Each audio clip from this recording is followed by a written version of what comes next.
Welcome to my 1 and 3 part series on how to deal with problem players. We go over how to deal with problem players, problem DMs, and also problem party members. I'm making these videos because while the player's handbook and the DM's guide goes over the rules on how to play D&D, they don't go over the other half of D&D, which is role-playing. So it's very important that you understand social cues and how to analyze social situations in order to prevent trauma and drama from happening at your D&D tables, and also to prevent games from just ending because of some sort of drama or something that comes to a head. In this video in particular, we're going to be going over how to deal with a problem player from a player's perspective. Also, we're going to be going over some red flags that you can look for before the problem player becomes a real problem, where it will end in trauma and drama that could end your actual D&D game. When it comes to dealing with a problem player, you got to think about it. Now, one, is it the person's behavior that you don't like how they're playing, like they're just destroying everything, they're rude and they're butting in, they're hogging all the spotlight?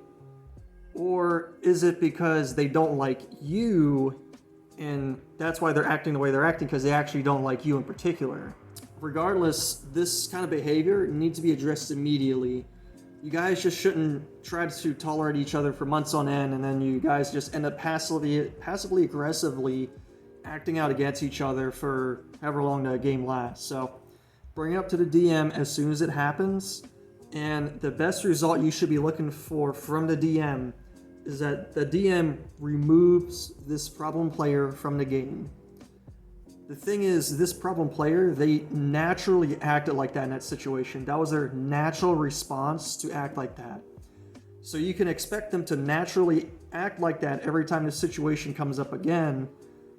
Otherwise, like if the DM talked to them, this problem player is going to be stepping on eggshells for the rest of the game, or they're going to be holding a grudge against somebody, most likely you or the DM, for the rest of the game, which is not healthy or realistic for anybody to be doing in a D&D game. And also, if the DM doesn't remove this player, it's best that you yourself leave the game. You shouldn't have to be dreading to put up with this problem player every week. Like, oh my gosh, what is he going to do this time? Oh my gosh, I have to step on eggshells because he's going to act a certain way. You should be excited to go to your D&D game every single week. It should be like the greatest experience ever. So that's on the one problem player. With the other player that doesn't like you, I can guarantee you that this player is going to discreetly work against you for months on end to pretty much plot your downfall. Make sure you don't get anything, make sure the rest of the party's against you, constantly try to attack you when they have an excuse like, oh, they're under my control. It is not worth it. This is supposed to be a collaborative storytelling experience, and once you experience a party where everybody works together and tries to build you up, you'll never want to go back, and you won't accept any sort of excuses or any sort of game where there's a problem player in it. So that's if you have a problem with one problem player. But what happens if you have a problem with multiple people or possibly the party? Because I want you guys to reevaluate your position with the party. A D&D party should build you up and celebrate your success. You guys should be RPing with each other non-stop.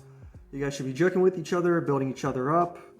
You should be very excited to help each other in your little side quest, or just a quest in general. Your party members should be going out on a limb to try to save you. They should always ask your opinion on something. They should never assume. Stuff like that.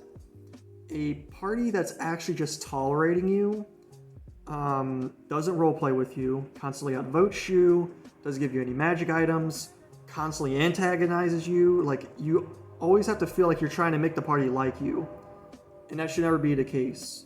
Because otherwise, if you're continuing to play with this party that's tolerating you, you're not getting the full experience out of D&D, and honestly, you're just in a very unhealthy relationship. You're not in the very joyful relationship you should be with your party, and you're going to find yourself not excited for D&D every week, which shouldn't be the case. And you'll be surprised how often in D&D people don't confront the problems they have with another player. They rather just tolerate them and then kind of passively aggressively act against them in a discreet manner than try to have fun in a game, which doesn't make much sense, but I have seen it way too often, and at this point I have that bloodhound nose to smell it. So my advice to you is, if you have a party or multiple people that are just tolerating you and acting against you, just leave the game.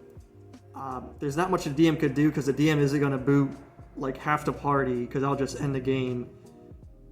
So it's better just to leave and count your losses ahead of time and join a game where you're going to spend your time in a more valuable way, having a lot more fun with a party that does enjoy you. Alright, so now that we know what to do with a problem player or a problem party from a player's perspective, let's go over some red flags that you can detect early on, so that way you can address these issues before they become a real problem. For our first red flag, it's if the party outvotes you all the time, or if they outvote you on something that's very important to your character. For example, if a big bad tried to destroy your village, and the party votes to save them because this bad guy could be an ally down the line, they're very powerful, they obviously don't care about your feelings. Your feelings hold no stake in the decision-making process, and are willing to make you upset if it benefits them. This also shows that they'll throw your feelings under the bus later in the game too. So before you spend all your time in this game for them just to constantly disregard your feelings, it's best that you leave the game as soon as this comes up, so that way you can spend your time with people that will appreciate you more. The next red flag is if they do unjustified stuff against you. For example, if they constantly get possessed, like dominate person or something, but they always attack you, or if you're defending yourself against this possessed person, the party attacks you and brings you unconscious before they deal with the possessed person. Because if something, just the general gist of this is, if something just doesn't seem right, if this doesn't make any sense, you have to explain or ask, why are you attacking me instead of them? That is right there, them just tolerating you and looking for a way to vent their frustrations against you, or a way to act against you, where it's obvious that this person or party doesn't like you. So it's best to I would just remove yourself from the game, because everybody should have noticed this by now. That way you can, spend your time with a party that appreciates you more. The next red flag is if a player or party doesn't want to RP with you, or they just barely RP with you at all. For example, I had this one monk, well, we had a bunch of casters in the party, but this one monk would get enhancements from other casters, like enhanced ability, haste, dimension. They would dimension door with them. But when me, a wizard, would try to do the same things with them, like even dimension door with them to get out of a sticky situation, they would say no every single time. So obviously there's a problem between you and that player, and instead of that player addressing the problem with you, they would rather just make the game miserable and for months on end, instead of addressing it and having a fun D&D game where you guys get along together, which is the point of D&D, where it's a collaborative, teamwork, working together experience. Another red flag is if the party doesn't support you on your side quest, or you would call it your backstory quest. The party doesn't have to be super thrilled and excited, but they have to be willing to support their fellow party member in their very important quest that's important to them. If they don't support you, if they run away from it, if they just don't even want to go on it at all, if they avoid it,